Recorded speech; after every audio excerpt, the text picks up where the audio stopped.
Hi, and welcome to Meeple Leaf. I'm Nick Angiers.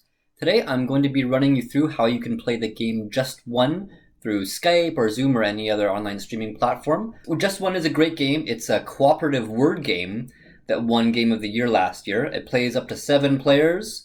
I definitely recommend having at least 5, 7's best. And what you do is you'll have one person who will have a word, and they don't know what the word is. So let's say I have this sheet here. The guesser will get one of these words. They just say number 1 to 5 without looking at it. And then everyone else gives a one-word clue without discussing. And then when you put these clues together, before the guesser gets to look at them, so they have their eyes closed for this part, when the clue givers show each other their clues, if any of them are the same, then they'll cancel each other out. So the clue guesser won't get to see those ones. For example, let's say I had the word sleeve here. So one person writes forearm, one person writes roll, another person writes wrist, one person writes coffee, because a coffee cup can have a sleeve. Another person writes forearm. Okay, so now when they compare their clues, the 2 people with forearms are actually going to not show their clue. And the way I'm going to be doing it through my live stream is with these whiteboards here. So all the players are going to be remote. They're all going to be at home. They'll each have their own whiteboard. You can get these whiteboards at I got them at Dollarama for $2.50 each. They come with a little pen if they don't want to get a whiteboard, so they have to get them themselves. And they can just use a piece of scrap paper or whatever. Another alternative is to get an app, a whiteboard app, where they can just write on their phone what they want to say. They'll have to hold it a bit closer. An iPad would be even better for that. But I like these little whiteboards because you can reuse them. So that's basically the rules of the game.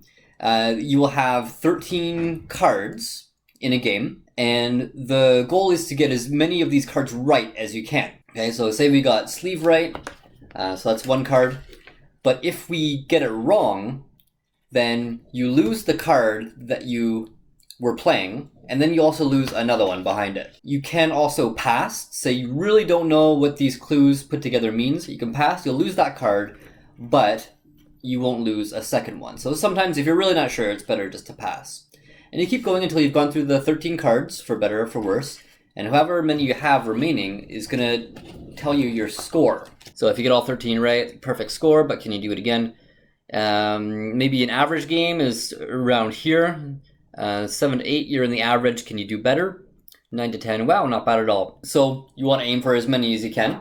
As for how I made this setup, super simple. You don't even need a copy of the game. What I did was I just looked around online, found some cards from the game, and I had plenty to compile 13 cards. Then I made another 3 just for a backup. I am planning on running 2 games, so I scrounged around and found another 13. So I'll be able to run 2 games and then still have a few for backup. I did the graphic design just through Adobe Illustrator based on what the cards look like, and I made them extra big so that people can see them easily on camera.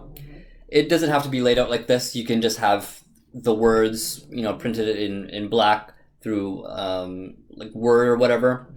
Printed them at home, and then I laminated them. Laminating is optional. What I like about laminating is, first of all, it makes the cards more stiff and stable. You can also write on it. So if this is the one that people are trying to guess, then you can just circle it and erase it later. And it just keeps people from having to ask, which one was it again? Oh, number 2. And I got this easel also from Dollarama for a couple dollars. I use it for lots of different stuff. And then just whiteboards, and that's it really.